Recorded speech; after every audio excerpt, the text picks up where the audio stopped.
आपल्या शहरातील प्रत्येक घडामोडी लेटेस्ट अपडेट पाहण्यासाठी आपल्या पब्लिक मीडिया चॅनलला लाईक, शेअर, सबस्क्राईब आणि फॉलो करायला विसरू नका। उल्हासनगर महापालिकेसाठी आज मतदान पार पडतंय। सकाळपासून मतदान केंद्रांवर मतदार राजांनी मोठ्या रांगा लावल्यात। एकूण 20 प्रभागातील 78 जागांसाठी हे मतदान पार पडतंय। त्यासाठी 596 मतदान केंद्र उल्हासनगर शहरातील विविध भागामध्ये तयार करण्यात आलेत। यामध्ये शाळा, सरकारी कार्यालय, खासगी ठिकाणांचा समावेश आहे। उल्हासनगरमध्ये मतदारांची संख्या ही एकूण 4,39,912 इतकी आहे।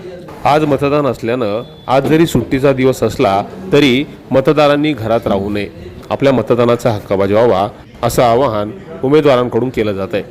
या टायमाला मतदानाचा टप्पा नक्कीच वाढणार आहे, कारण की लोक आता जागृत झालेली आहेत। त्यांच्या मताचा अधिकार काय व आपल्या वार्डामध्ये ज्या सुखसुविधा ज्यांना भेटल्या नव्हत्या, आज नक्कीच त्या संदर्भात मतदार राजा हा जागा झालेला आहे।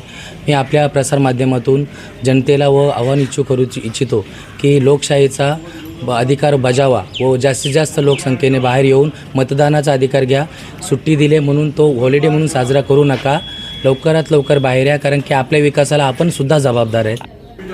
Public media, Ulhasnagar.